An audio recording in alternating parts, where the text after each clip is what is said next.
Hey guys, thanks for joining today. We're just a bit early, so Dom hasn't. Oops, my mic is on. Can you guys hear me okay? All right. Well, as we're waiting for Dom, just remember if you post something that you like, your favorite quote from the session, well, on LinkedIn, what we'll do is we'll pull you to have a one-on-one with either me and or with Dom as well to talk about career, resume, coaching, mentorship, whatever you want for that session. So super excited to have you guys engage with us offline. Um, while we're waiting, hey Diana, thanks for joining. While we're waiting, I'm just going to be playing some music. I literally am watching the chat, so if you have any music preferences, just let me know. All right, so we're going to just wait a couple minutes. I will be um, offline, but you guys will be hearing back from me in a couple minutes.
Uno, dos, tres.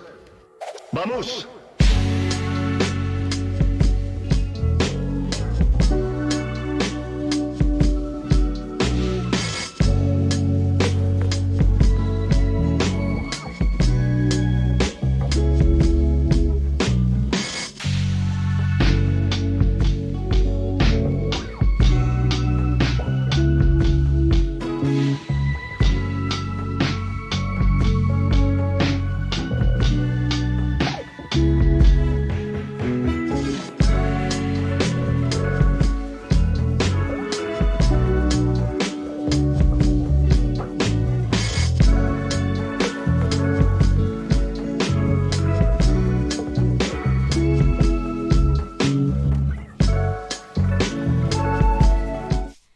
We're live! Hey guys, thanks for joining.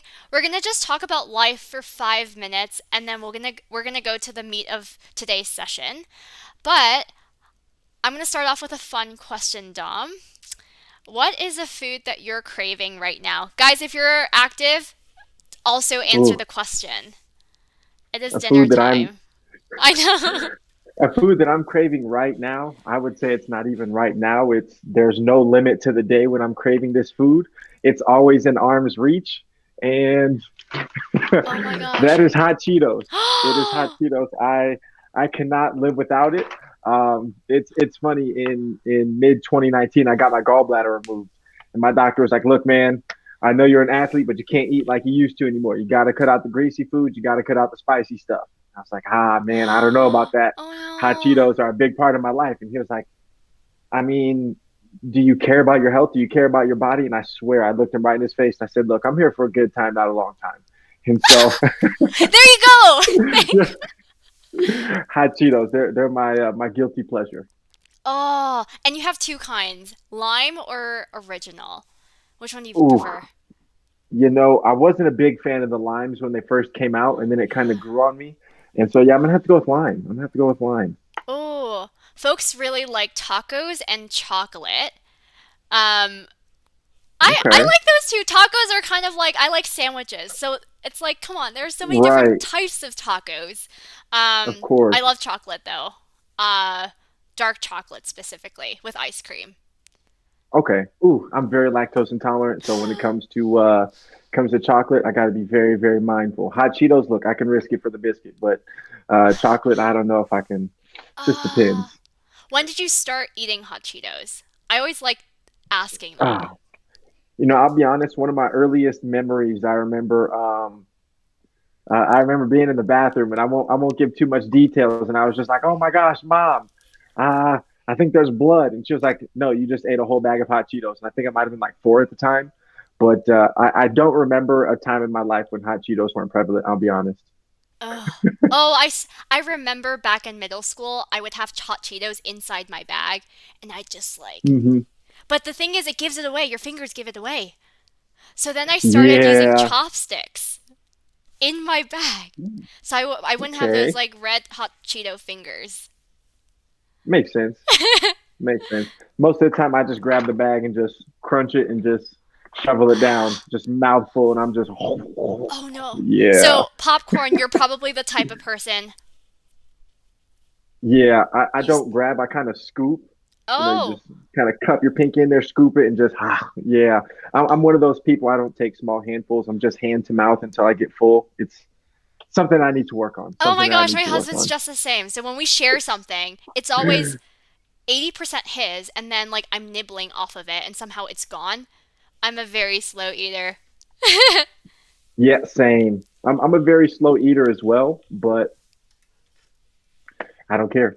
Oh, Doesn't there you matter to go. me. Yeah, there See, you I go. got to be a slow eater though, because ever since I got my gallbladder moved, I used to just be like literally just, but I can't do that anymore because I get bloated super fast, and then it's just a very painful night. So, yeah, No, I do get you. whatever it takes to not get your gallbladder removed. Just trust me. No. Oh. Okay. The last question I have for you, and I know you've told me this before, but the viewers don't know. What's something that you're looking forward to for vacation? Or what's a vacation you're looking forward to? A vacation I'm looking forward to. Well, any vacation, but Yeah? I'm looking to get married here next year, September 3rd. And so I'm really looking forward to that honeymoon.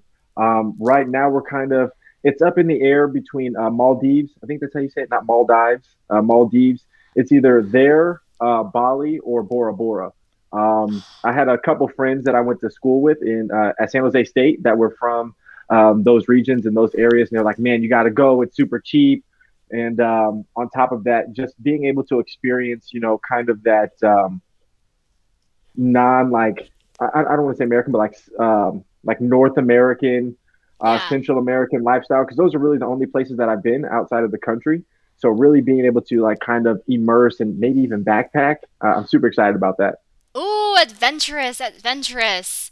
Maria sends congrats on your honeymoon, by the way. Thank you. I appreciate you, Maria. Thank you. Okay, so let's get started. It's 6:35, so folks are going to trickle in throughout the session.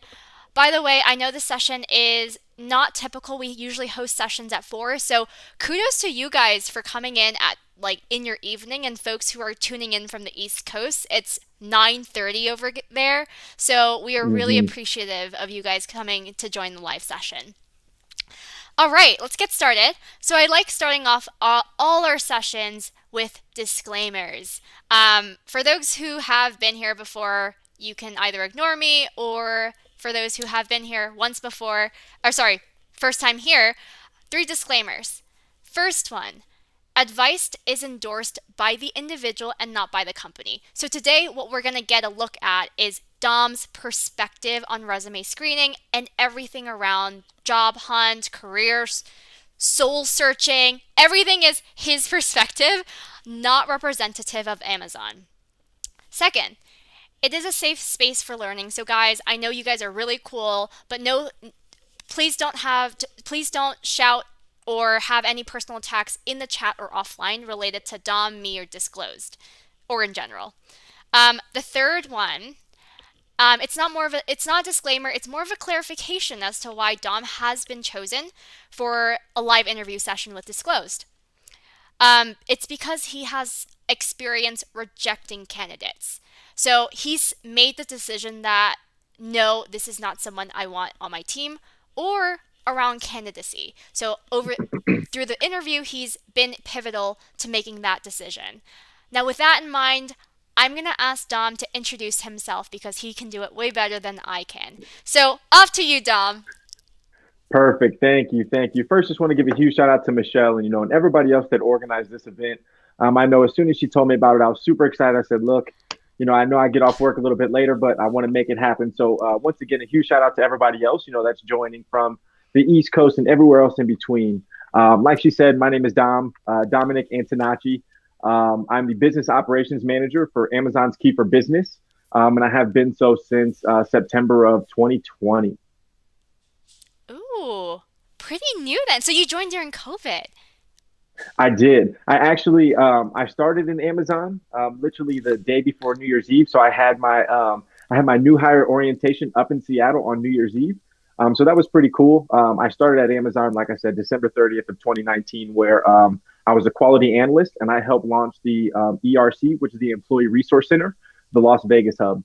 So it started with about 30 people. That Mhm. was, managers, quality analysts, and agents, and then expanded to now, which is not only the ERC, but the CRC, which is the COVID Resource Center, which now encompasses more than 400 individuals. And that's Wow. made up of project, program managers, managers, call Oh. center agents, quality analysts, you name it, top to bottom. Wow, really cool. Question around, I guess, how you're related to the hiring process. So tell me about Yeah. how you're related to the hiring process and give me a perspective as to who's part of your team. Yeah, definitely. So it's really cool. Definitely here at Amazon, it's one of the coolest, most engaging, most thorough interview processes I've ever been a part of.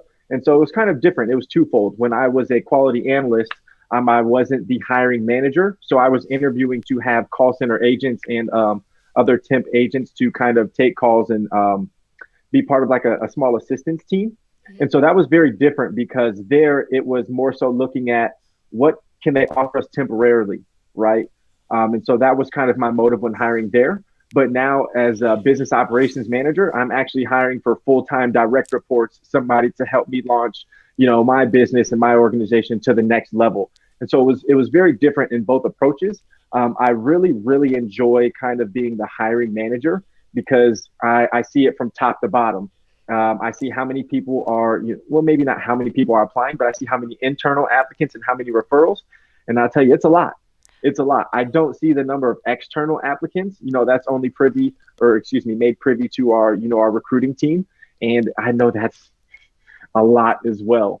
And so, but being the hiring manager, it's really cool because, like I said, I get to see it from top to bottom. As soon as an applicant makes my portal or my I don't know, portfolio, whatever you want to call it, right? I get to see their resume. I get to see how many jobs they applied for Amazon, how many jobs, they're actually looking at. And so I get to really kind of see what this candidate looks like from a bunch of different angles. And it really helps me kind of narrow down, and let's say that they've interviewed at Amazon before. I can connect with that previous hiring manager and anybody else to kind of see, hey, what did you like? What did you didn't like? And it's a very thorough process for me and I thoroughly enjoy it. Oh, speaking of thoroughness, so resume is one part of this huge process. There's going to be a behavioral interview, probably a case study or technical interview. So I guess in terms of today, we're going to talk about resume screening, guys. But in terms of resume, so you get the resume. What do you do afterwards? Do you search them up on LinkedIn? What do you do with that resume? It seems like you're quite thorough with after you Yeah. get it. Yeah, so I don't look them up on LinkedIn only because one thing about me, I'm cheap. I don't have the LinkedIn where I can look at somebody's profile and it doesn't say that I looked at it, right? And I also want to remain as unbiased as possible. Definitely, let's say, they're from the same town as me and we went to the same university. Boom, I'm already like, hey, I can already relate to this person. So Yeah. for me to remain as unbiased as possible, I like to only look at the resume and try and re- relieve the other clutter that's outside because I don't want to see something that makes me drawn to this person and then like I said I'm kind of biased and then I miss out on all the other great candidates. Oh, interesting. Interesting you say that just because LinkedIn has had everyone's been talking about using LinkedIn to get a job. Yeah. The other thing I wanted to ask is, oh gosh, I'm going to forget this. Oh, what is so you hire. What is your Yeah. ideal candidate? What type of person are you looking for? Maybe specifically with your resume, but outside of Mhm. that too, what type of talent are you looking to hire within your organization? Right. Well, I try to keep it very simple, right? Because a lot of things can be learned. So when it comes to, knowledge, by all means, you should have some basic knowledge, but I'm looking for attitude, right? Because there's two things. in life when it comes to workers. There's attitude, and then there's energy. If you don't have an attitude, by all means, I can't help you. If you have an attitude to succeed, okay, we can make it happen. And then next is energy, right? If you don't have any energy, how am I supposed to motivate you? How am I supposed to get you excited? How am I supposed to make you wake up at 7:30 to get ready by 8 and you're ready to rock and roll? And so people who are very energetic, maybe not even necessarily very energetic, but people that are energetic, enthusiastic, and want to be better. By all means, we all have people in our circle in our lives that are okay with the status quo. But me personally, I'm looking for people that are constantly wanting to improve. Because when I think about my immediate circle, if I'm ever slipping into mediocrity, I would hope that my direct reports, my colleagues, they're saying, "Hey, wait a minute, guy, this is not you." And so, in course, I want to push my team to do the same thing. So people that are always wanting to be the absolute best, because at the end of the day, Amazon's not going to hire, we'll take this a step further. Google, I don't know, HP, they're not going to want to hire people that settle for mediocrity. So making sure that people who want to be there actually want to be there. Because if you're coachable, you got the energy and you go balls to the wall 100% every single day, everything else can be learned. Everything else can be taught. So those are some of the biggest things that I look for. Oh, I love it. So the passion, the curiosity to learn. It's funny how you talk about you don't emphasize the skills. You're not looking for someone who is the best at a certain skill, but you are Yeah. looking for someone who can motivate the team, who can motivate others, influence others, and Yeah. drive decisions as well. Hmm. Ooh, cool. Guys, throughout the session, if there are any questions, post them on the chat. What's going to happen throughout the chat, by the way, is we're going to put through straw polls. So there are mini surveys where I want to get to know a little bit about you. There is going to be a question right now of, is this your first time here? Let me know. Curious to know who you are. Later on, I'm going to ask you to vote a question that we want to ask Dom. So be on the lookout for that. Okay, so how this session is gonna work is we just went through an intro of ourselves. Dom is gonna share resumes that he's received. These are all anonymized resumes, so we're not gonna use any names here. But what we're gonna do is we're gonna talk through Dom's perception of these resumes. So what I'm gonna do is I'm gonna give it back to Dom. He's gonna share his screen, and we're gonna go from there. Hey United PvP, I see your question. Any tips for interns? Just please expand on that question, make it more direct. What tips are you looking for to get in the job, to get a full-time position, etc.? Hmm. Definitely. Did you want me to answer any advice for interns? Oh, yeah, go for it. Shake as many hands as you can. Shake as many hands as you can. And this is another reason why I say, skill isn't everything. It's all about who you know, not what you know. Don't get me wrong. What you know will get you very far, but you'll get a lot farther by knowing people because they'll advocate for you. Like I said, it doesn't take anything to get on Google and learn, to reach out to a colleague and learn. There's so many resources to where you can learn within one day, within 1 week, within 3 months. So shake as many hands as you can, smile as much as you can, and remember names. Do something that's going to make you stand out. When I worked and I was an intern, I would walk in every morning, hey, and I would greet every person that I walked by name because they know that as I walk, I don't care if they're annoyed or not. I'm still going to tell them, hey, how are you doing? I hope you're having a great day. Because the last thing that they're going to remember is this guy remembered my name and he always went out of his way to make sure that he said hello to me. So shake as many hands as you can. That's the best advice I would give to an intern. Ooh, that's awesome. Um, one question. He's saying post COVID, I hope to shake every hand I see. Awesome. I like Or your you can go with the attitude. fist bump, elbow bump, Yeah, there get it you how you live. go. There you go. Maria's asking, ooh, interesting question. How many other hiring managers are actually aware of bias and try to avoid that? Yeah, that's a Ooh, really good question. And I don't want to speak for everybody, but I know here at Amazon, we do our best to be very unbiased. For instance, I remember a lot of people would reach out to me on LinkedIn. Hey, can I get a job? Can I get a job? I don't always respond because if you reach out to me, hey, can I get a job? One, I don't know you. Two, you don't know me. So it's kind of whatever.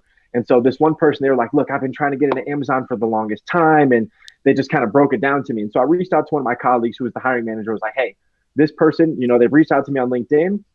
Do you mind if I send you their LinkedIn, kind of what they showed me, and before you, kind of go with the interview? And he was like, to be honest, Dom, to remain as unbiased as possible, I want to make sure that I give everybody a fair shot. So while I'm sure that this person is great and they got a lot to offer, let me find that out for myself. And that really spoke volumes to me. So, like I said, I'm not sure how many, but I know Amazon, they do place a very big emphasis on being unbiased. And we actually had to take trainings on that. It's not like anybody that works at Amazon can actually interview. You actually have to take a course, do some shadow interviews, and then conduct your own interviews while you're being shadowed. So it's a very vigorous process because Amazon makes sure that one of our leadership principles is insist on the highest standards and hire and develop the best. So Amazon wants to make sure that they're putting the best people in the best position of success to make sure that we're bringing in the best talent by being unbiased. Oh, awesome. There seems to be a lot of checkpoints in place for unbiased hiring, Yes. and it seems quite rigorous. What I'm going to do, I'm going Mm-hmm. to ask you, Dom, to share your screen. Of I hope course. that answers your question, Maria. Um, I'm going to ask you to share your screen, the anonymized resumes. We have several to go through. And I want this to be an organic conversation. So, guys, feel free to ask questions. If you notice anything, guys, ask them in the chat as well. Awesome. Can you guys see Dom's Perfect. screen, Yep. or would you like him to zoom in a bit more? I think you're good. I don't see anyone Solid. complaining. So we're good. There we go. We ready to rock and roll? Yeah, let's do it. Perfect. Perfect. So far, this is, I'm not sure what GitHub is, but I'm Oh, sure it might be useful for someone did something. request that if you could zoom in just a tad. Oh, yeah. I think it's pretty hard to see via YouTube, and especially for the mobile users. I don't know if that's possible. Oh, Here we that's go. Is that better? yeah, that's a lot better. Maybe zoom in a bit more to the text, I guess. Or actually, if you expand it out horizontally, that does help a lot. I don't know if you can do that. Awesome. Is that better? A Yeah, little no. bigger? That helps. That helps. I can see it as well. Perfect. Solid. Great. So this is a data scientist. The first thing I'm going to note, this is a data scientist position. You would be looking Okay. for business managers. So I guess with that caveat in mind, let's go through this resume, assuming that they were going to apply, minus the data scientist, if they were to apply for a business manager role under you, or someone who would be working to below you. Okay. Gotcha. So if they're applying to a role of mine, Mm-hmm. gotcha. Perfect. Yep. So, yeah, the GitHub, once again, I'm not sure what that is, but if that's relevant to the job that you're applying for. I know I have seen a few resumes with their Instagram on there because there's been a few people who are like, I don't want to say like influencers, but they have a large following on social media, and that's kind of a way to say like, hey, I'm organized, I'm efficient, people follow me. So it's not like they're just, hey, I sell tummy teas on Instagram or something. No, it's like an actual following where they do like, live events and stuff, kind of like what you do. So that's great as well. I do like the summary. However, I want the, me personally, the summary to me, that's your elevator pitch, right? Because if I just see like data points, like, yeah, that's cool. But, like that can also be seen in your skills and your professional experience, right? Sure. So, like I said, in my personal, I like the summary to be 3 to 5 sentences. Sell yourself because that's your way of unprecedented way to say, hey, this is me. That's not in this stuff right here. Because aspiring data scientist for 7 years, you know, I'm going to see that. I see that right now. December 2013. That's when you started as a Broadridge Financial Solutions. Um, so I already see that. Oh. 5 years in business. I see all that already. So sell me you. That's Hmm. one of the questions I always ask during the interview. This will not affect. There is no wrong answer. Sell yourself. What sets you apart? So this summary should set you apart from everyone else that I read. And so that's just kind of what I would prefer to see. At the end of the day, it's completely up to you. But especially as you get more into the roles where you're talking a lot with people, you're interacting a lot with people. You want to get less kind of, I guess, robotic and more kind of engaging. What are some of the summaries that really spoke out to you, Dom, when you're going through these resumes? Just because I know that I've seen a lot of resumes from students and early career professionals, Hmm. and they you can literally copy and paste all of them, and they would make sense amongst all these resumes. So, what's something that stood Right. out for you in the summary section? Yeah. And this one specifically, or just in general? In Sorry. general, let's talk about in Yeah. general. In general, it's kind of like reading a book, right? Have you ever read something and like you just feel the emotion? Um, it's very hard to like kind of pinpoint any ones that I've seen, but I remember I was reading one and it was like I'm a very young, excited individual that's really looking forward to using. And it was kind of funny because they were like, I'm really looking forward to using my very they said like small, but a different word for small. And it was like, basically, they said, I don't have any experience, but I'm young, I'm hungry, I'm excited, and I'm willing to make it happen. And I was just like, okay, they're building it up, they're building it up, they're building it up. And then they just kind of kept going. And then it was like 3 to 5 sentences. And it was like, okay, I want more. I want to know who you are. And then the resume was just perfectly laid out. But anything that will kind of draw the reader's attention, just imagine you're reading a book. You want somebody to pay attention to your resume. The last thing you want is them to say, "Oh, this was copy and pasted." Okay, cool, I guess. I mean, it looks nice. Okay, let's just keep it moving. Because then it kind of takes away that genuineness and that authenticity. So anything that's going to evoke emotion is definitely something I recommend putting in your summary. Like let's say, for instance, you got into a bad car accident and it caused some brain trauma, and you were just like, a recent whatever, recently had a trauma to my brain that had me out of the game for X number of months or years. But I was able to bounce back and do X, Y, Z and achieve X, Y, and Z. Me, I'm like, let's go. You had something so traumatic happen to you and you're able to bounce back and you're still doing it. Okay, now I'm drawing in. My attention is here. I want to see what you've been doing. So don't start it off with I'm a chemical engineering student and I'm looking for a job. Don't it I'll doesn't see. seem like I'll see that later. I'll yeah. see it later. Mm-hmm. Yeah. Okay. Very Yep. interesting. A lot of Yeah. folks really like your tip, by the way, of making your summary like the not clickbait, but the marketing aspect of the rest Yeah. of the story. And it frames it in a different light, too. Because Yeah. now you can appreciate, oh, well, they went through a lot of hurdles to get to where they are. You're a lot more empathetic towards their experience. Yeah. Definitely. Cool. Definitely. Because at the end of the day, you want your resume to be, you don't want it to be redundant. Mm-hmm. Going back to this example right here, aspiring data scientist with 7 years of experience in IT profession. So I kind of look at this as twofold, right? If you have 7 years of experience, why are you still aspiring? One of the best pieces of advice I got was I remember I was on a business trip for my internship and I was wearing a Steph Curry shirt. I had some jeans and some Jordans on. And it was a Friday. I'm thinking, man, it's casual Friday. I'm on a business trip. I just got to shake a few hands. It's all good. And then my manager, he was just like, and this is the director of HR for the West Coast. And he looked at me and said, why are you wearing this? And I said, look, man, it's Friday. We're about to get on a flight in 3 hours. And he said, do you want to go to a job where you have to wear this? And I was like, well, I mean, that would be cool, but no. And he was like, okay, dress for the job you want, not the job that you have. Act for the job that you want, not for the job that you have. So speak it out into existence because you got to manifest it. You have 7 years of experience. You are not aspiring anymore. You are a data scientist. Right. So first of all, let's lead with that. And so, like this summary, I maybe would have worded it like, um, moderately experienced, or I Well, don't know, but I just say wouldn't say experienced. aspiring. Experienced Yeah, in IT exactly. profession. Yeah, Um, 7 years. yeah, that's something to Because tout. Hmm. yeah, because one thing I learned from Kobe Bryant, in order to master something, you got to put in more than 10,000 hours of experience.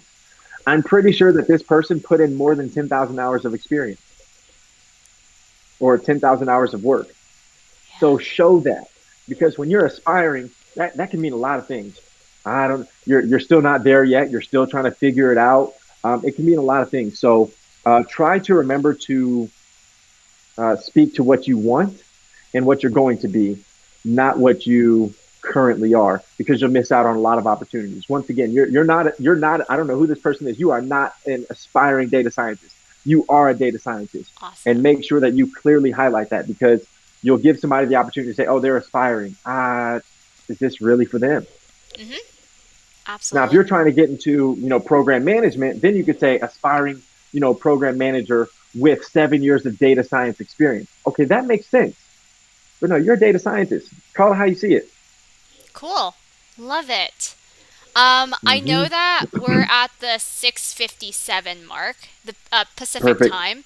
So what I'm going Hmm. to ask you, instead of going through each individual skills, how about let's focus on this resume as a holistic resume? Definitely. So what are the things you Perfect. noticed overall? What are the things that maybe are a bit jarring to you? Yeah. Me, and this is once again me personally, your education should never go at the top.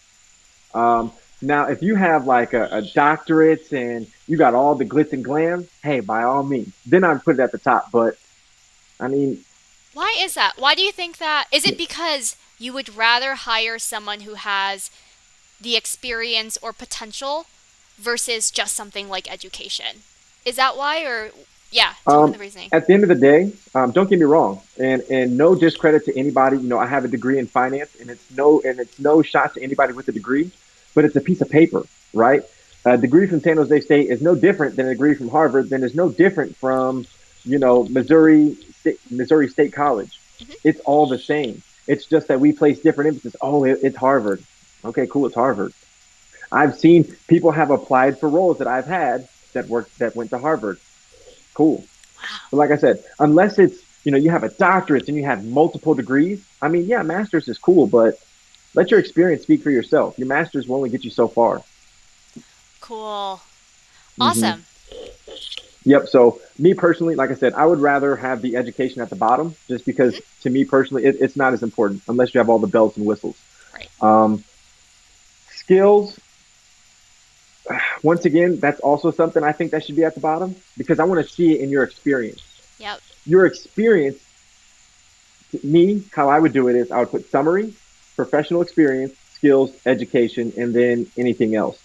Because really, I don't care about your skills. I want to see that from your experience. I'll find out what your skills are during the actual interview. I'll ask you so many probing questions that you have no choice but to tell me what your competencies are. So skills, hey, that's great. You know all these different languages. Hmm. That's awesome. More power to you. But I should see that in your experience. Cool. While using or while doing XYZ, I utilize these skills. Okay, great. And so your experience should really be the meat and potatoes of what's being seen because at the end of the day, you get hired off your experience, not off your skills. Well, I mean, you do because they go hand in hand. But more than likely, somebody's going to look at your resume and say, oh, they worked here, here, and here and did this for X number of years. Okay, that speaks to me more than just seeing the skills. Because I could put all these skills down on my resume. I'll tell you, this person, you know a lot more than me. Shout out to you. But I could put all those on my resume, and then it's up to the hiring manager to call me a liar. So just something to be mindful of. Let your Yeah. experience speak for itself. Everything else will fall into place. Cool. So this one, Nicole yeah. Fantoni is asking around education. What if what if you are still a student? Should you put education first, or should you really highlight the experience still? Look, it does not matter, Nicole. Great question. It does not matter. Put it at the bottom. Put it at the bottom. Let your experience speak for itself. Please trust me. Especially if you're still in school. Why would you draw the attention that you're still in school? No, don't. Don't tell them. Just put it at the bottom. They'll Fake it see till it. you make it. Look, I'll tell you, fake it till you make it and then fake it some more because eventually you will learn and you will become a product of what you think you are. Agreed. Awesome. So now we're at the professional experience. What are your Hmm. initial thoughts as to let's just focus maybe on one or two that we've noticed or holistically? Yeah, Nicole, definitely. Nicole, I hope that answered your question. Let me know if you want clarification though. Yep, we can always follow up with you, Nicole. I guess my first thing looking at this, I'm really interested to understand why they went to an intern when they have all these years of experience. Um, it's not a flag, but it's definitely a question that if we made it to the interview state, I would ask. So why is it that you kind of became an intern after you have all this experience? Like I said, it's not a red flag, but definitely something that I want to be mindful of Hmm. because you have 7 years of experience, 7 years of experience. Why go back to being an intern? Hey, don't get me wrong. If the money's right, look, I am not mad at you. But at this point in your career, I think you should definitely be pushing more towards kind of more analyst roles and not so much an intern, because with an intern, I think we've all been there. We've all seen interns kind of get the low end of the stick. But with all of those skills and with that education, I think you deserve more than to be an intern, and that's just my personal opinion. So I'm a little kind of, I have a question on, or questions on that, but at the end of the day, it's not a big deal because I'm looking at your experience. Well, Um, One of the biggest things, and I'll be honest, I see a lot of words but no data. And I'm never going to call anybody a liar, but how did you tabulate and analyze demographic and health status for data in 2021 for the state health assessment and state health? Yeah, how? That's gonna be my question. How? I would much rather you answer it here than in the interview when I put you on the spot, because I'm gonna ask how and I'm gonna ask probing questions. And mhm. one of the greatest things about Amazon is they typically, when you apply for an L4 and above role, so any kind of leadership role, you have to have a bar raiser. And a bar raiser, they will put you through the gauntlet. They will ask you all sorts of questions and you will have to prove it. You can't fake it. This you cannot fake. And so that's one of the biggest things here is I see a lot of words, but not a lot of data. How When you did you say do all this? data, are you looking for numbers? Why they did it?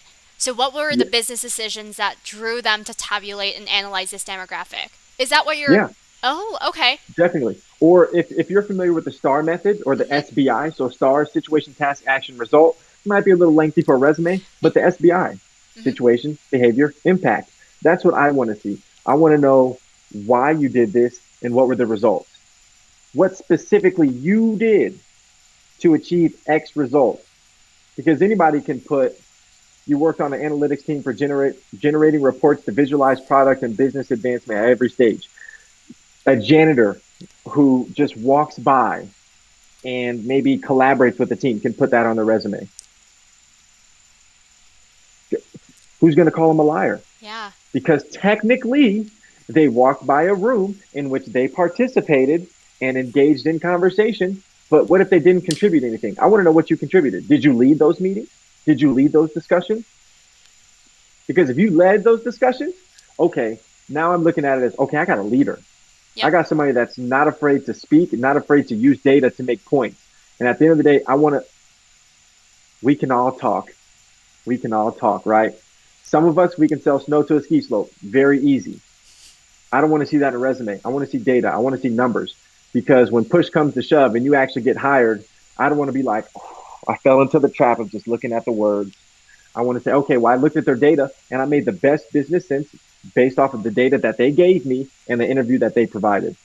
Um, and so that's kind of one of the biggest themes that I'm seeing right here. It's really great. Don't get me wrong. I think you got a lot of great stuff in here. One of the things I really do like is how they show that they came from India to the United States, because shout out to all of our international students. Shout out to all of our international workers.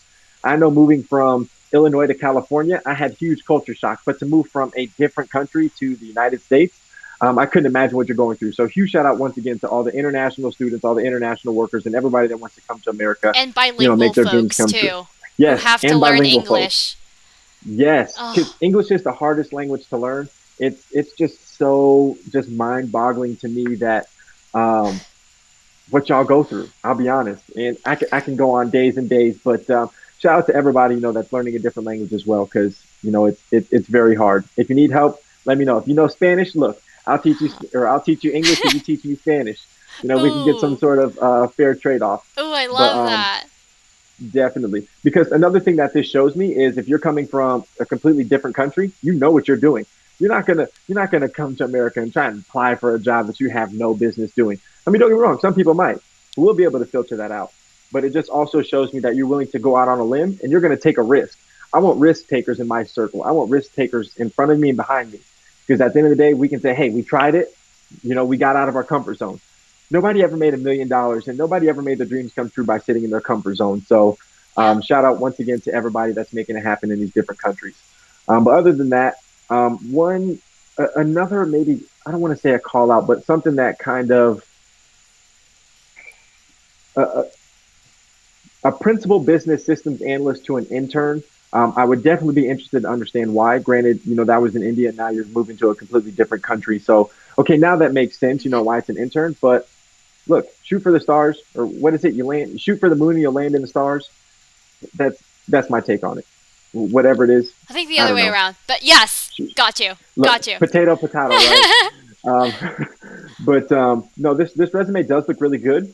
Like I said, kind of to wrap it up, I really wish that there was a little bit more data in here. So whoever's resume this is, it looks really, really great. But I would really like just to see a little bit more data, especially when it comes to worked on an analytics team. Hmm. Did you lead those? What did you contribute to those meetings? Identified problematic areas with business data. How? Yep. How? Put the why, put the how, put the impact, and it'll take you a lot further. Academic, One yeah, thing that folks are asking about, United, yeah. Teresa, is 1 page versus 2 pages, and why your answer. Um, my attention span is very short. It's very hard for me to read a book because I just cannot pay attention. So if it's 2 pages, I'm not going to say I'm going to sigh, but I'm not going to say I'm excited to read 2 pages. If you have 2 pages, it better be good. Hmm. It had better be good. So I would just stick with one because if you have anything more than one, my first question is why? Uh, why? Now, if you have a 30, 20 years of experience, okay, that makes sense. But you don't need to have 50 bullet points for each job. You can get by with three. Hmm. There's one of my jobs that I had that there's only 3 bullet points, but there's a lot of data and it's about 2 rows for once, about 6 rows, but you don't need a bunch of bullet points for each. And so keeping it down to one also keeps it streamlined. Just Yeah. imagine for any given role, especially here at Amazon, think about it. There's going to be at minimum 50 internal applicants. We'll say times by 4. There's going to be 200 external applicants. So there's going to be all of these resumes to screen. Do you really think people want to sit and look through pages of resumes? I think what that also elicits, unfortunately, is that you don't know what's important in Yeah. what to Dom. So you start Hmm. listing out things that may not be relevant, and if you list out irrelevant things, hiring managers lose interest. They assume that Very in quickly. a business setting, you have 30 minutes to influence your team to do something. Now, if you talk around in circles and unimportant languages, then you're going to lose the attention span of other folks. So you want folks who can be succinct, get to the point, and give Dom a reason why this person is in front of Dom. Yep. So I Draw agree my with you. attention. Yes, Draw one. my I would attention. say 1 page as well, unless you really have something good to talk about. Yep. Awesome. Exactly.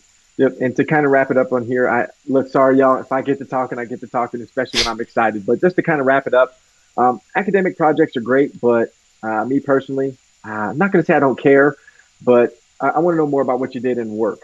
Because academics, yeah, you're graded, but how many times have we carried somebody to the end of the finish line, right? You can't do that at work. You can do that in school. So once again, now if you have very, very little work experience, okay, this makes sense. But for this person, I think that you could have fit a lot more of data, how you did it, why you did it, and the impact in these actual jobs right here than the actual academics. Yep. Um, Fair enough. it's just to me, the academics. Oh, three Um, pages. yeah, oof, Nope. yeah, this one, it's a little tough. It's a little Yeah. tough. But 3 pages. Look, don't get me wrong. Don't get me wrong. I'm not saying that you can't have more than one page. Accomplishment and activities. Me personally, go ahead and throw it out the window. This is the real world. This is the real world. Yeah, these will definitely speak to your diligence, your thoroughness, and all the things you've been able to accomplish. As it says, but it's to me, it's just fluff. It's fluff. Certifications. That's cool. I mean, I would I would lump that in with education. That's what I did on mine. Hmm. I used to be a licensed insurance salesman. I had a few other certifications, but I just lumped that in with education. Education and certifications. Why would you have them separately? Hmm. A certification is essentially showing that you have additional education. So I would lump both of those in. Once again, just me personally. But just to kind of wrap everything up, um, I would cut the accomplishments and activities. I think that you have a lot more up there that you can speak to. Yeah. I would combine the certifications and education. These academic projects, I mean, don't get me wrong, it's not bad, but they had better be very, very, very good with a lot more data than just words. And Gotcha. so, kind of to summarize this up, this is great. I would definitely kind of trim it, but I would also add more data. I would update this summary. Sell me you. Don't sell me aspiring data scientist because you're not an aspiring data scientist. You are a data scientist. So sell me you and keep my intention on the page. And that's my feedback on this resume. Awesome. I see your question, Asher, but I'm going to have Dom move to the second resume, and I'll ask your question to him when he's reviewing the second resume. And Maria, I see your question Excuse on me. formatting too, so I will talk through that. Okay, we got some Midwesterners in here. Okay, Yeah. fellow Midwesterners. U of I. I grew up about 45 minutes west of there in Peoria, Illinois. U of I is in Champaign, so can't complain about that. Alrighty. Oh. Oh, Ooh, this is a good this. question for formatting, actually. So, Maria, you asked about formatting. I think that's the first thing I noticed as you're going through. Mm-hmm. That's probably the first thing you noticed too, Dom, is it's a different format. What do you think about that? You don't care? You like Immediate. it? Yeah. No, I am very structured. Me personally, I'm a simple man to please. I like structure and I like routine. This one, I don't even know who this person is. Oh, I If asked I them to wanted, anonymize them, so they probably deleted their name. okay, Just so you perfect. know. Yeah, yeah, yeah. Okay, So mine is that gotcha. the fact that they have, education, technical skills, and then in a different font, or sorry, different size and research experience. It's not consistent, but does it matter though? I Um, have a knack for these things, but Me personally, I would say yes. Attention to detail is something that I pay very close attention to, and especially here at Amazon, attention to detail is very key. Like there's some italicized, it looks like in there for student researcher. Um, the format is a little off. It makes it a little bit harder to follow. The spacing in there, um, it makes it harder to follow, and mhm, it's not visually pleasing or visually appeasing. If it's not visually appealing, my attention is gone. yeah, This resume, give me a call. Let's talk about it. Give me a call. Let's talk about it, please. But definitely, once again, hey, that's great that you got a 4.0 at Michigan, but I want I want to I want to know what you did at work. I want to know what you did at work. Once again, this is my opinion. Education should only be at the top if you have like a doctorate degree, because that mhm, really shows that you went above and beyond to get this education. By all means, I am not discrediting any masters, any bachelors, any community college degrees, AAs. By all means, a piece of paper is a piece of paper. But me personally, I don't like seeing that at the top. Next, technical skills. Um, Anybody that puts PowerPoint in their resume, I think that you're just fluffing it up. I think everybody knows how to use PowerPoint, and nobody should get kudos for using PowerPoint. Next, Excel. Hey, that's great. What kind of Excel? I know Excel, but if I ask you to take an Excel test, can you pass it? Will you pass it? What if I ask you to build all these data models and stuff? You put Excel on your resume.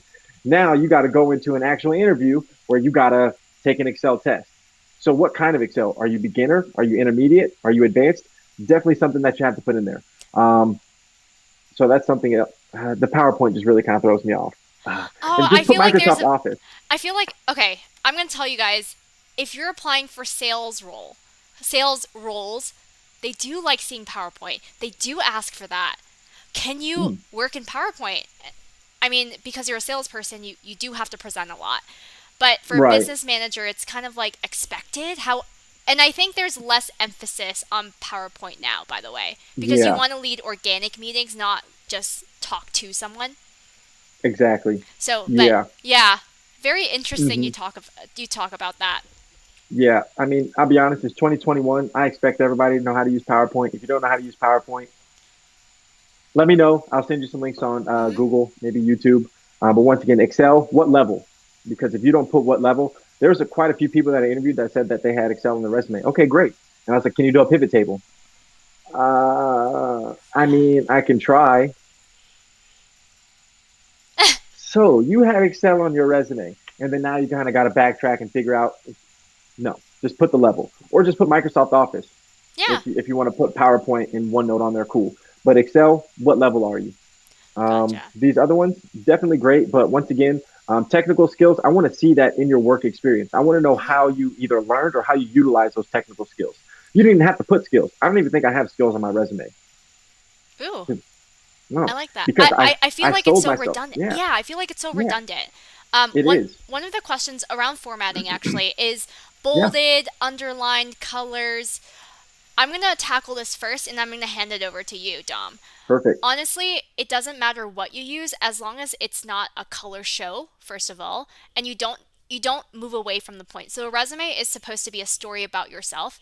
Use format to your advantage. Make his eye draw to your experience. Make his eye draw to the right places you need him to do with color. Just don't make it rainbow. I don't like that. Just because it gets distracting. But look, this person could have used margins to his advantage. Draw in the fact that you have so much research experience. Right now, it's just a block of text. Chances are I'm Hmm. probably not going to read that. I'm probably going to read, okay, year long industry research, sub team, HVAC model, okay.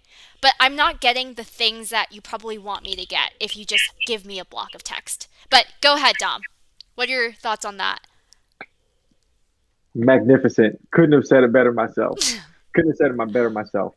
Um, keep it keep it simple, no color, no nothing at all, or to her point, draw me in and keep my attention, but keep it standard throughout the whole thing. Yeah, love it. Hmm. So bold, italicized, it's okay as long as it's consistent. Yeah, as long as it doesn't get distracting, I don't care. Just keep Hmm. my attention, please. Yeah, Maria and Vincent, I hope that answered your question. All right, kind of going through the rest of Perfect. the resume. Yeah, research experience. Um, Great, but how is that different from work experience? Mm. That's going to be my first question. At the end of the day, I haven't hired for too many people that might need to do research, but your research experience that should be tied in with your work experience. Absolutely. They're both You know, experience, right? yeah, exactly. Just put professional work experience because University of Michigan, uh, you can filter that in work experience. I'm sure there was some internship or some you can finesse that into professional work experience. At the end of the day, it's about finesse, right?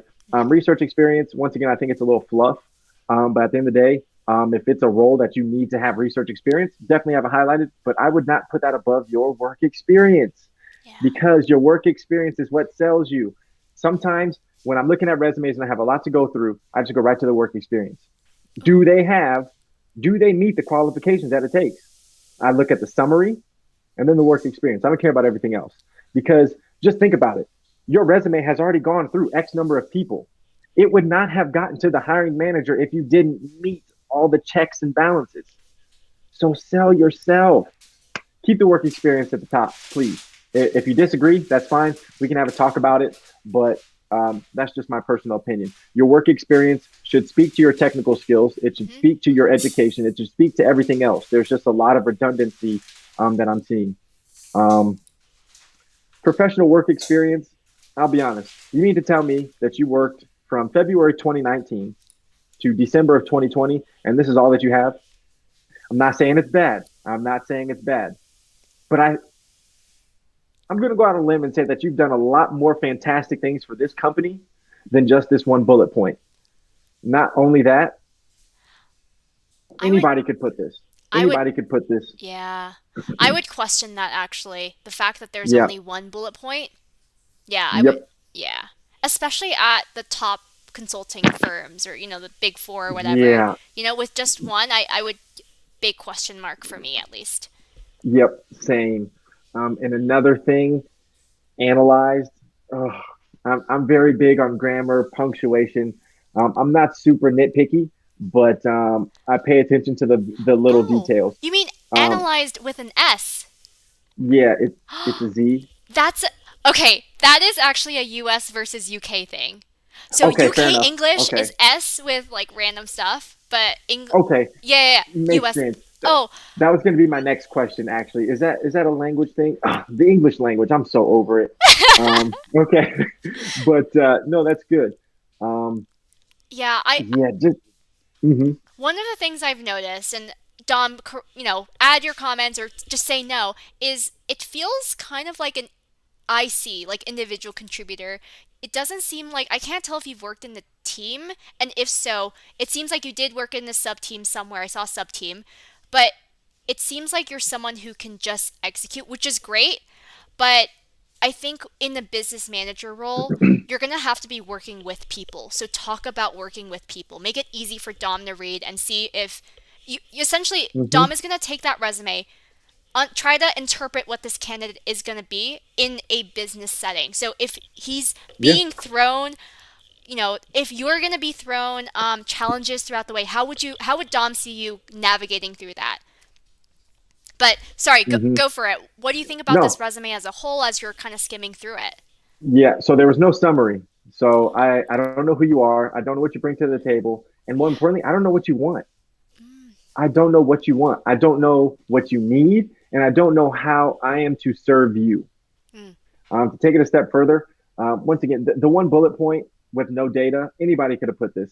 And no discredit to this person at all. So please do not take it this way. But anybody could type in risk consultant intern.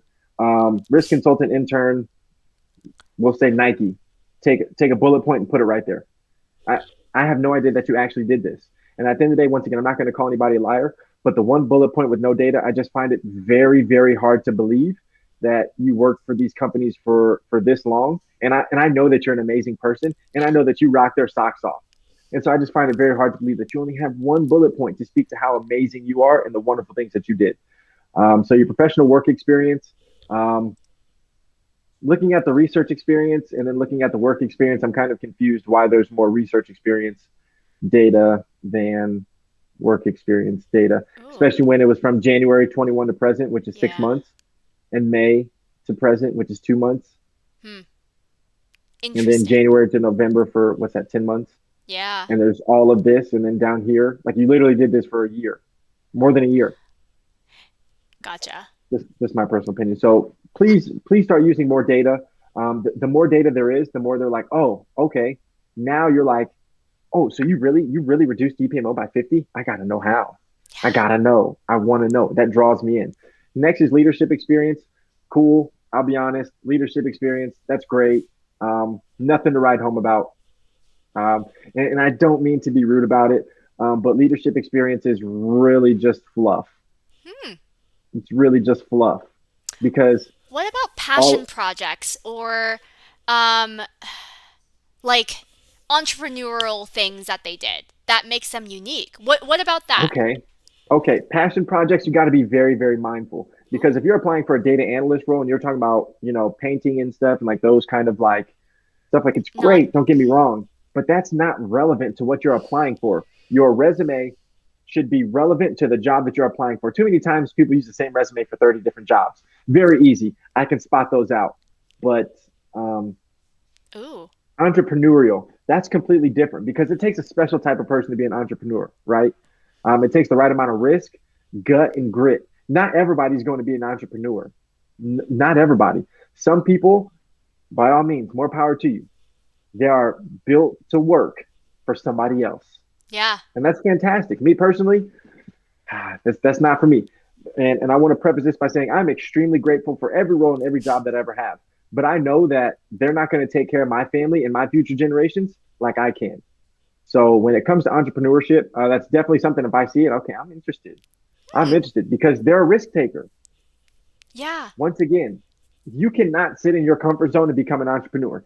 If you do, and if you have, or you know anybody, please do me a favor. I need you to reach out to me on LinkedIn right now. I need you to send me a message, and I need you to show me how to do it. But nobody ever, once again, nobody ever made $1 million and achieved their dreams by sitting inside their comfort zone. And that's one thing that an entrepreneur does. They get outside of their comfort zone because the key to success is getting comfortable being uncomfortable. Write it down.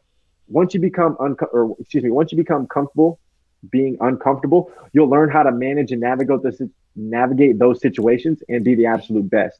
And to wrap it up, honors and awards, those are great, but it's once again fluff to me. I'd much rather understand what you did at work and how you made an impact than leadership experience and honor and awards. Because a lot of people get a lot of honors and a lot of awards, but how's that going to help you on the job? Yeah. Awesome. Yep. But not having a summary, Ooh, you're a big stickler for the summary. I know a lot of I folks are am. Nah, no summary. I feel like it makes things too robotic and you can just copy and paste that. It's bad real estate, but you really like Oh, it because it shows the past, present, and future. So you know their trajectory, you know their story right there. there you go. Past, present, and future. Sell me you. Sell me you and pull me in, keep me engaged. I want to know how I'm supposed to serve you. And I can't Yeah. do that without a summary. Ooh. So a couple of folks did ask, actually Maria did talk about Yeah, what's going on, Maria? I know, Maria, I love your questions. Is that she doesn't have relevant work experience. What do you suggest? So when I say relevant, let's say it's a business manager and she's pivoting her career from, Yeah. let's say, sales, and now they want to go Hmm. into business management. What? Right. So is that relevant experience? Should they not talk about it? What are your Yeah. thoughts on it? I know for a fact that there's something that you've done that a business manager would have done. And so it's your job to look at look at that job posting, that job application, and figure out what you've done that meets it. Because I know that there's something that you've done that a business manager might have done. It might not be a lot, but that's what your summary is for. Aspiring business manager with X number of years as a researcher. So now you just told me in your summary that you're pivoting. So now when I'm looking at your experience, I'm like, okay, this makes sense. But if you don't have that in your summary and then you just have very small work experience, I know that you've done something. If not, how use the data. Let the data speak for itself. That's one thing that my manager tells me all the time. Don't be anecdotal. Let the data speak for itself. Absolutely. So kind of speak to the things that you've done because I was a quality analyst and now I'm a business operations manager. I'm not going to say they're completely separate, but there's a lot of things that I did as a quality analyst that I was able to use and kind of build myself up and learn how to become a business manager. So another thing is connect with people who are business managers and ask them what are the things that they do because I'm sure that you do some of them. You just don't get paid for it. There you go. Really great question. Awesome. So moving on to any last thoughts on the second resume? Any last thoughts? I would definitely say research experience. If you got to have it on there, move it to the bottom. Please get a summary, sell yourself. This research experience, you can summarize that and put that in your summary. Hmm. Um, Technical skills, please get rid of PowerPoint. I'm sorry, just please get rid of PowerPoint. I don't even have PowerPoint on my resume. Um, Make sure that you specify what kind of Excel. Work experience, please use data and put a lot more. You worked at two companies that are huge, PwC and Deloitte, huge. Expand on those. Yeah. There's no way you have just one bullet point and use data. And then lastly, I would get rid of honor and awards and then leadership experience. So that's just fluff. Just Cool. my opinion, though. I feel like you're such an amazing person that you can really do a lot more with your professional work experience and really show really how great you are and the things that you will and can accomplish. Love it. All right, last resume. All righty. Okay, okay. Um, no summary, once again. Hmm. Please do not put your GPA on here. Nope. Look, Oh. your GPA does not mean a single thing. A single thing. I do not care what your GPA is. Because I'll tell you, my GPA wasn't a 3.24. It wasn't. It was close, but it wasn't a 3.24. So, I Yeah. mean, like, really, what are you trying to do with your GPA? Are you trying to tell them you're smart? Because, in my personal opinion, I don't think a GPA says how smart you are. I think it just says Oh, we the can have a level at which debate you on can, this for sure. yeah, yeah. But at the end of the day, I don't think that GPA is a true indicator of a person's intelligence Hmm. because I think it goes far beyond turning in assignments and doing tests. Yeah. So I would take get rid of your GPA because I'm I can I can show you 1,000 other resumes that have a higher GPA than that. And if I'm going to compare numbers, I got to compare data. Do you Mm. want to get compared? So just take it out. You Ooh. have a master's degree. Who cares about a GPA? You got your pieces of paper. That's all that matters. At the end of the day, all that matters is you got those pieces of paper. So education, don't get me wrong, is great, but y'all know how I am with education. I don't see a doctorate's degree on here. Relevant coursework, once again, I think that's fluff for anybody that puts relevant coursework or anything, because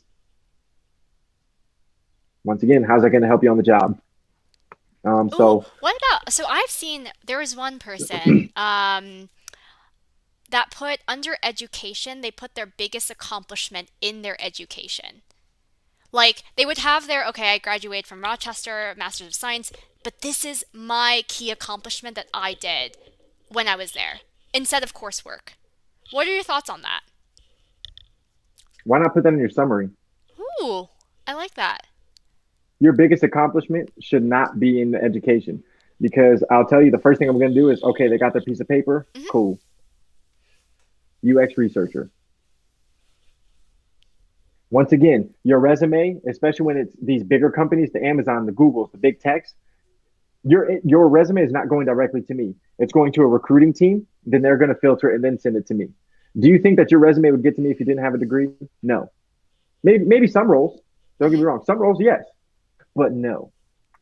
If it says the minimum requirements is a bachelor's degree, whatever, you're not going to make it to the hiring manager unless you have that. So once again, I, just my personal opinion, put the education on the bottom. I want to know your work experience.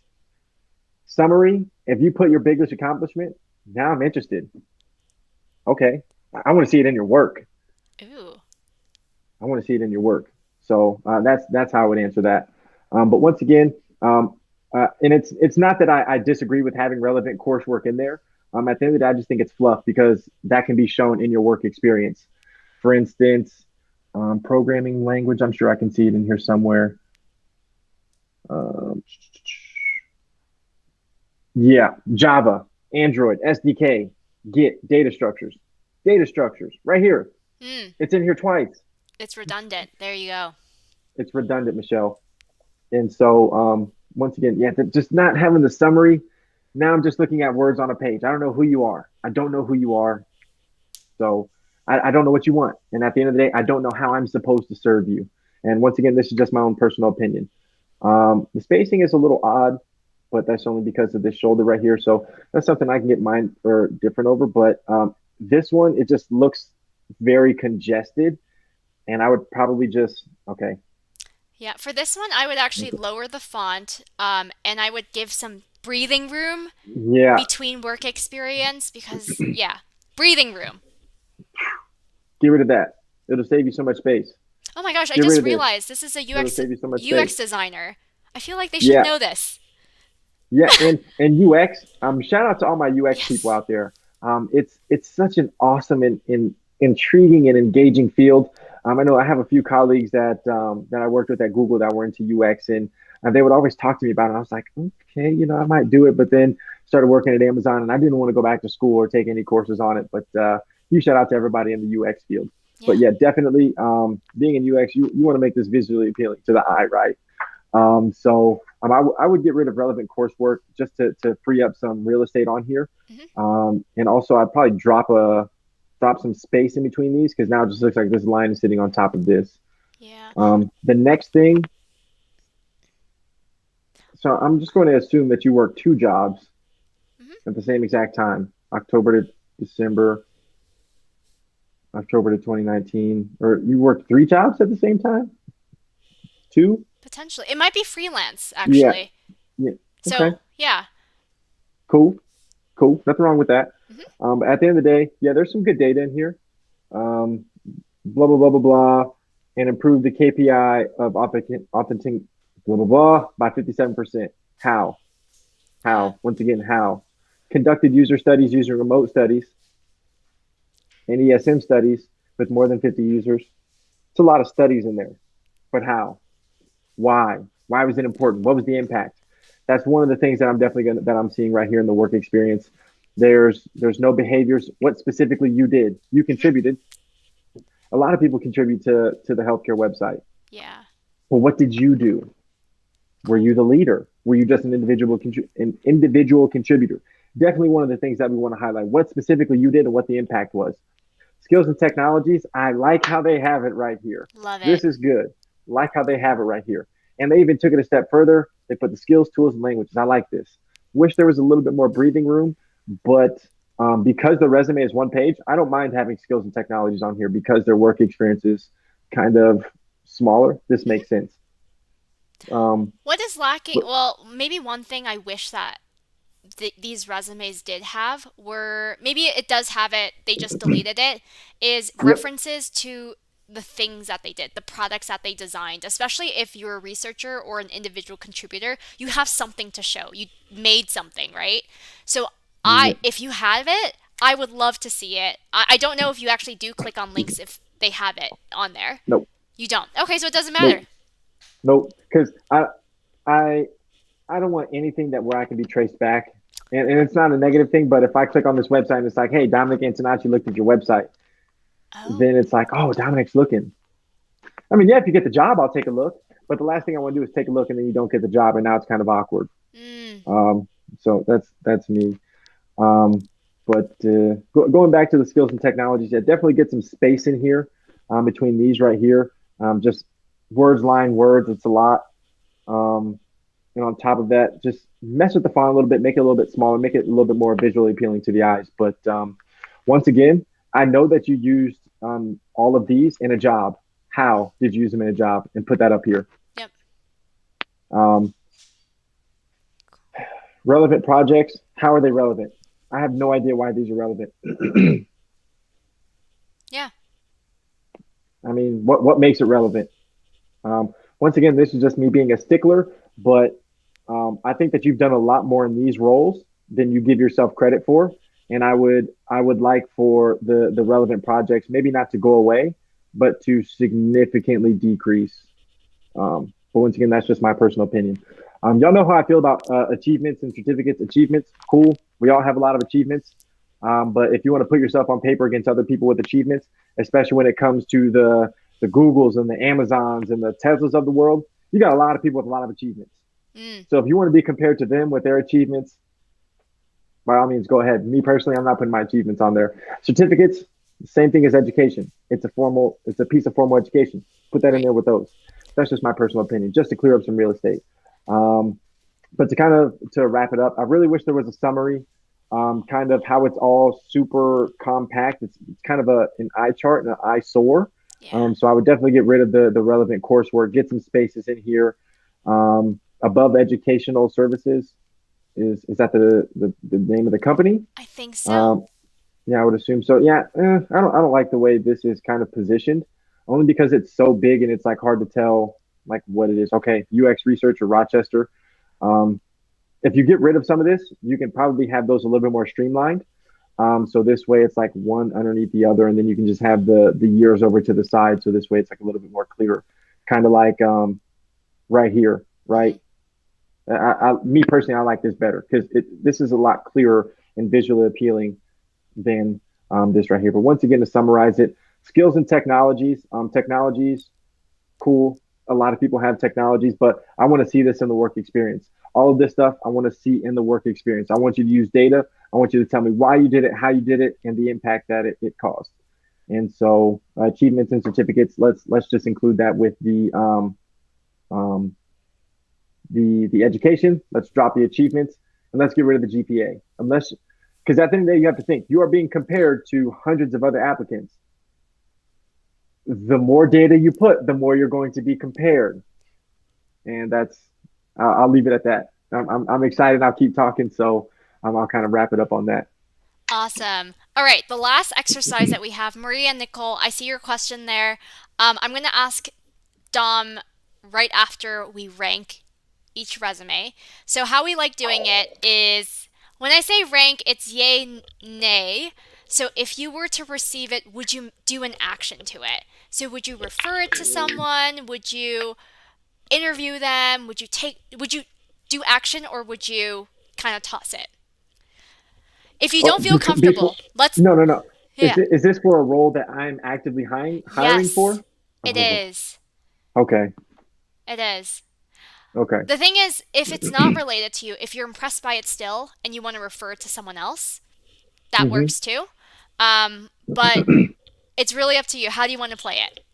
Would you prefer of it to be if they were to apply for a business manager role, or would you want it to be towards would I refer it?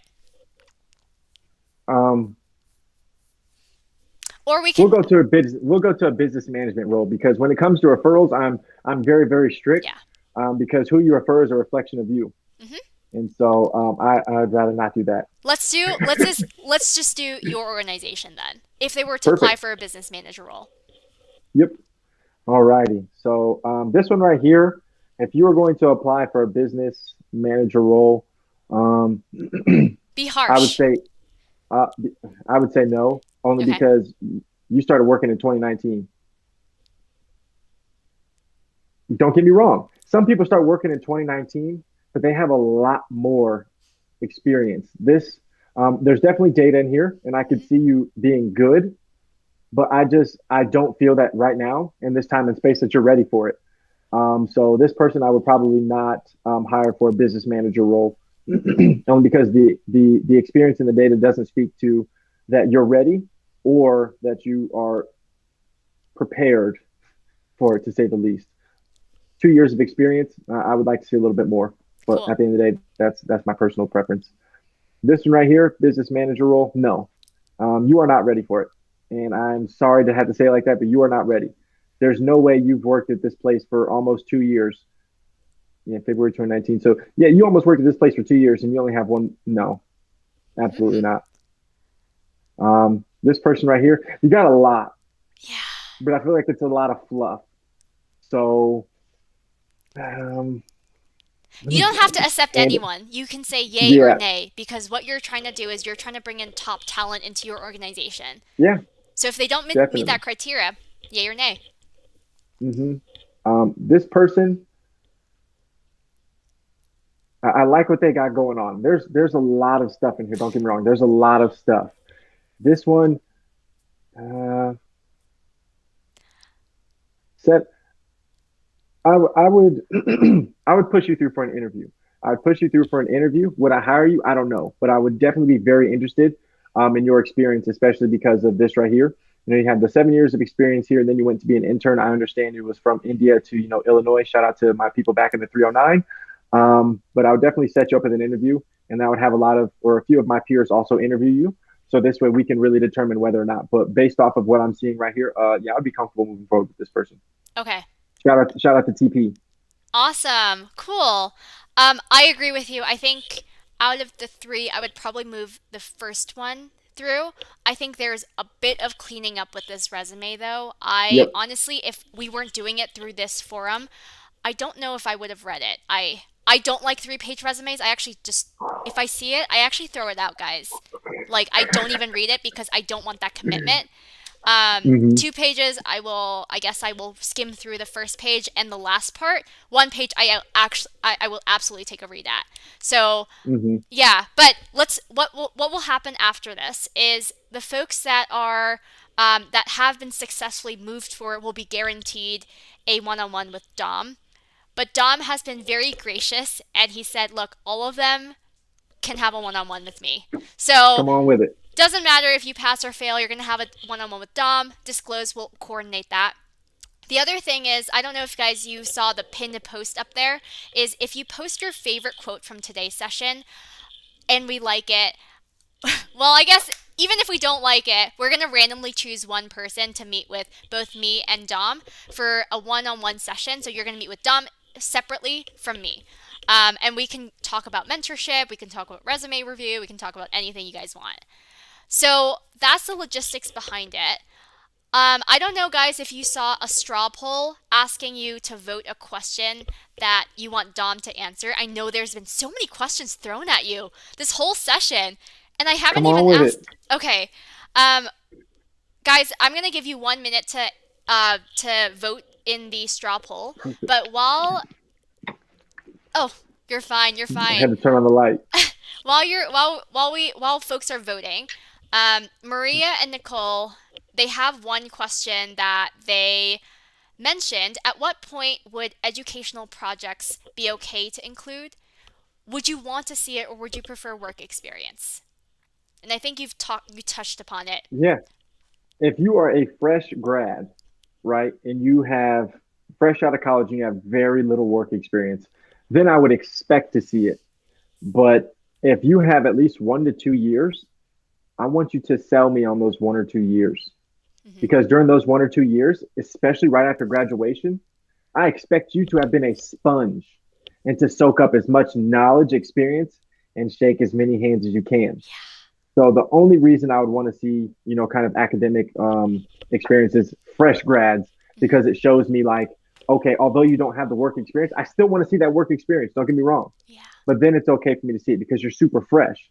And I hate the biggest stigma. Oh yeah, apply for this job, but you got to have 5 years work experience. Okay, but it's entry level, and we're gonna pay you the minimum salary. Like, no, no, Yeah. Exactly. The other question Nicole had was just does GPA matter for the first job you get? From your no, experience, did you feel no. like it? Oh. Sorry, no. I'll be honest with you. Um, Miss Itika Trethaway, I appreciate this woman with the entire being of my heart. She is one of the lead directors for one of the largest contracting companies and largest women owned contracting companies in North America. Please reach out to her, Itika Trethaway. Tell her I sent you, Dom, the one that picked up her purse. But I picked up her purse off the ground and we had a lovely conversation. I took care of her and her friends when I was a server. She was willing to put my resume through to a hiring manager based off of our interaction. She didn't even know. Yeah, she knew that. I told her that I graduated from San Jose State, but I could have told her I could have been lying. Wow. But I sent her my resume and there was no GPA on it. And I got in freshly out of college and I was working with people who had 4.0s, people who had worked in at Facebook, worked at Google for years. Don't get me wrong, I was still a contractor, but the crowd that I was hanging with and the crowd that I was working with had the experience and might have had the GPA. Granted, I didn't have like a 2.0 by any means, but I didn't have a 3.5. But who cares? At the end of the day, that number doesn't dictate your drive to succeed because there's Absolutely. millionaires without college degrees. Not Yeah. on that.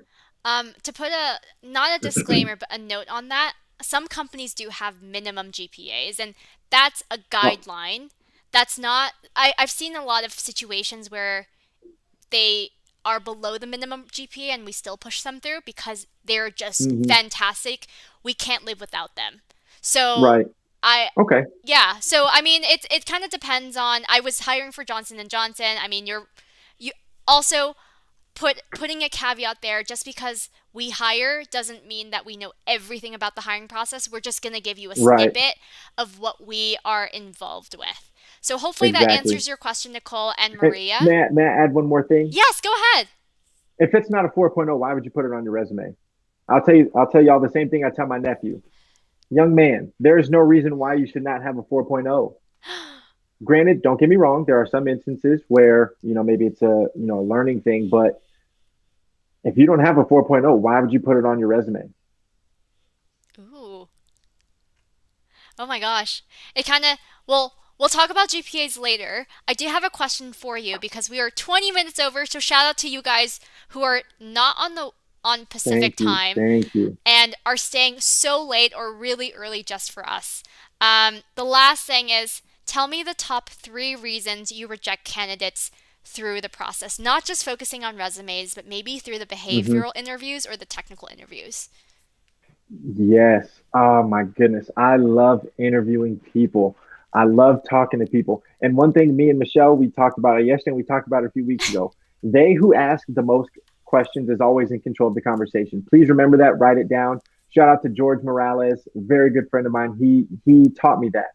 But one of the things is when I'm interviewing somebody, I'm asking more than just those typical questions. Especially during a pandemic, I'm always, hey, what have you been doing during this pandemic? Especially when you're sitting in the house all day doing nothing because you can't. What have you been doing? Oh, I've been playing video games, learning to do this. Okay, that's cool, I guess. But, if you're sitting in the house for 10 hours and you're just watching TV all day, what about the people that, have been working, been grinding, been learning new skills? And so some of the top three things I look for is body language and confidence and comfortability. That kind of goes into one because you can tell when somebody's not prepared. And then it's just like, you mean to tell me that I'm spending 45 minutes to an hour of my time out of my schedule when I can be working with my direct reports? I can be engaging and developing them, but instead I'm listening to you. You're not prepared. You are not organized. And honestly, you should be ashamed of yourself because there's somebody else that's working twice as hard with half of what you have, and they didn't get this opportunity, but you did. So, one, if you're not prepared, you should be ashamed of yourself. And I hate to say it that bluntly, but Each interview I had, I was prepared. I was ready. I was there before the interview started. I had looked them up on LinkedIn and I was ready. Oh, hey, Adam, I saw on LinkedIn you got back with your family from Disneyland a few weeks ago. How was that? I haven't been to the one in LA. So being comfortable and confident in the interview and prepared is one. Two is knowing your resume. One of the things I always ask is, can you please tell me a little bit about yourself that's not included in your resume? And then they start talking about the resume. I have your resume right in front of me. I see it. And then they start regurgitating that. And that's another reason how I know you're not prepared. Um, because I specifically said what's not included in your resume. Um, so, like I said, I have your resume in front of me. So I want to know what makes you different outside of the resume. What else you bring to the table? And then I guess lastly would be um, your overall presentation of yourself, what you bring to the table, and who you are. Because it's one thing to sit through an interview and talk. I worked at this company, and I did this, this, and this. But what do you bring to the table that I can't do? How are you going to help me as a leader? And how are you going to help your peers as a colleague? And how are you going to help yourself? How are you going to serve me? How are you going to serve your colleagues? How are you going to serve the organization and the company? So somebody who's coachable and malleable as well will definitely take you a lot farther. So those are probably the three biggest things. And I know there's probably a lot of things included in those, but Yeah. yeah, I'll end on that. I think what's common but between amongst all these questions are the confidence that they convey and Yeah, knowing yourself, doing some not soul searching, but knowing your strengths and weaknesses.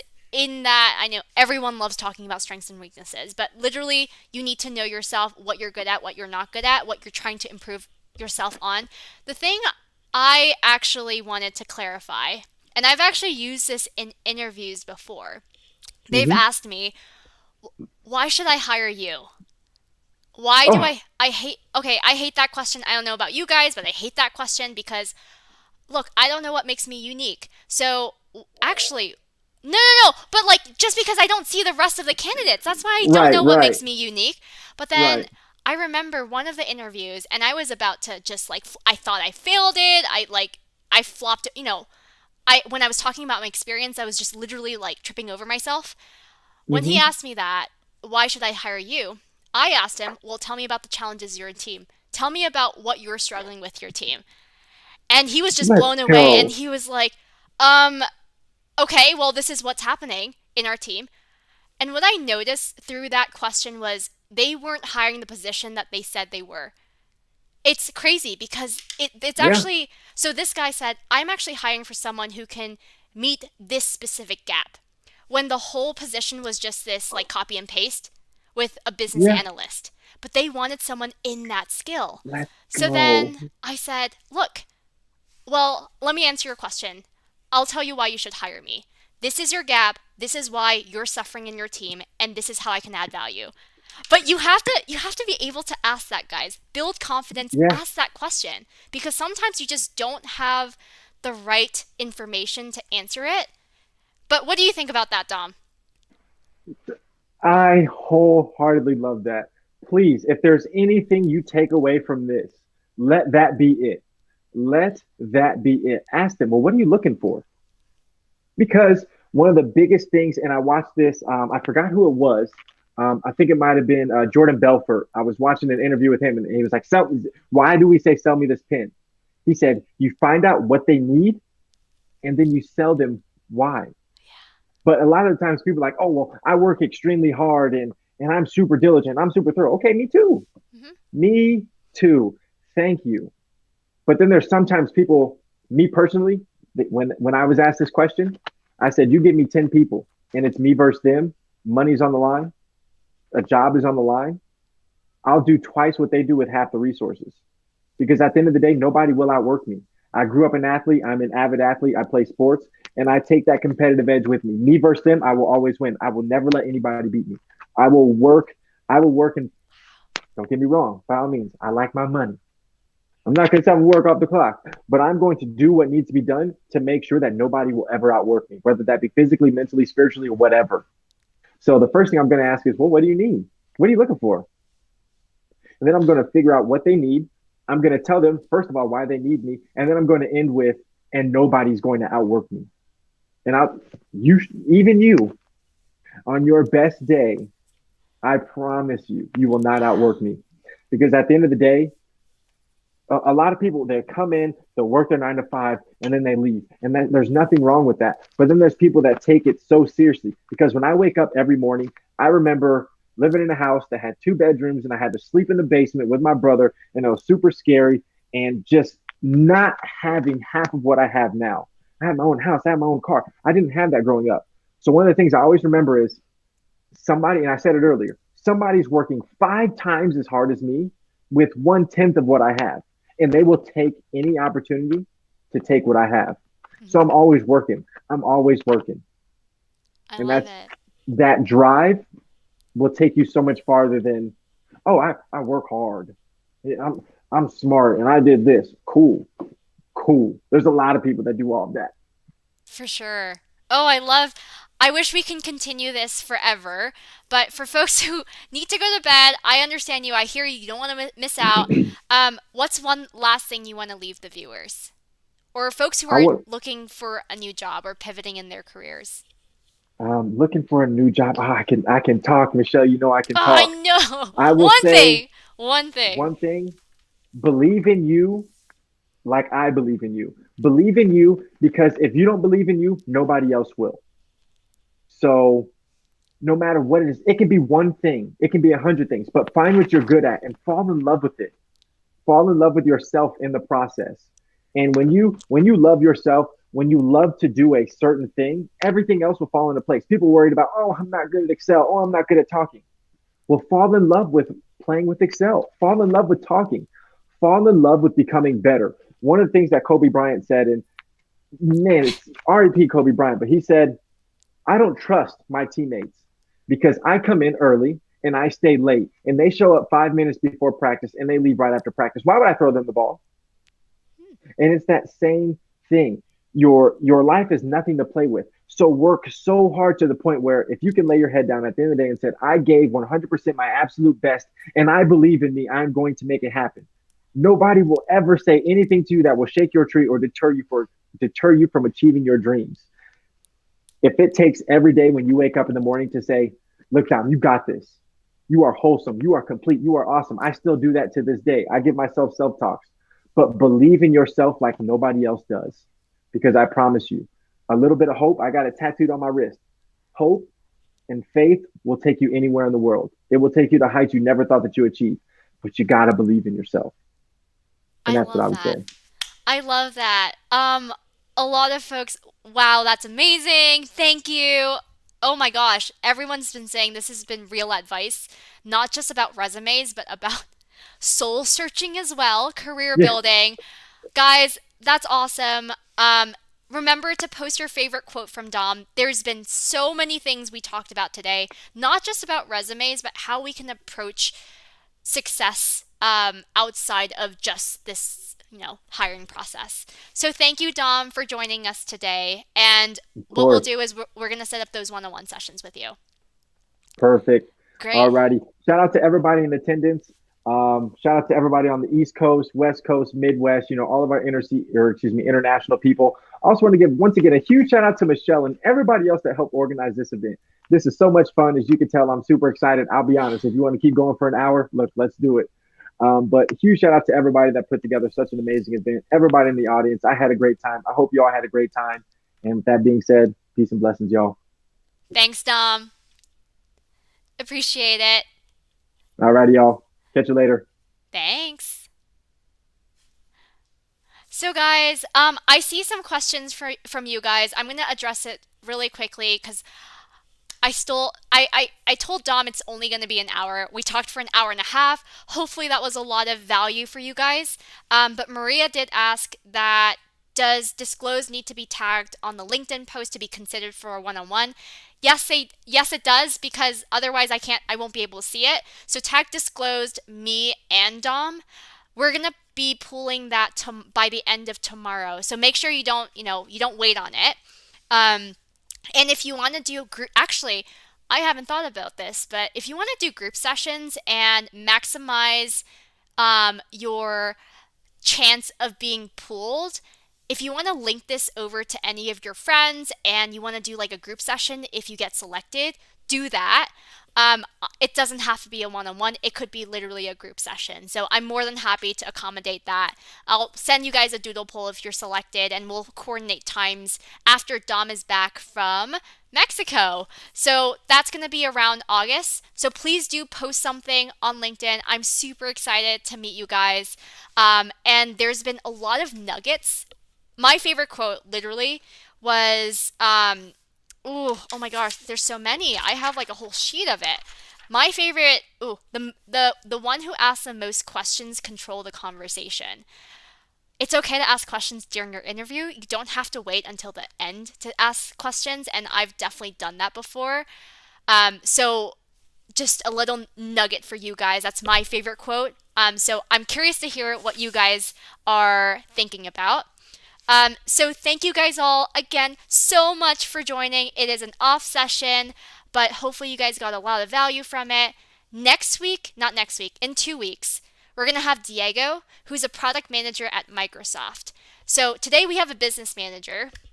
Next week, in 2 weeks, we're going to have a product manager. We're going to talk about the differences about it, but ultimately, we're going to review resumes just like we did today, and we're going to talk about what makes us tick. Awesome. Stay fresh, guys, and hope we can talk offline and see you in 2 weeks. Bye.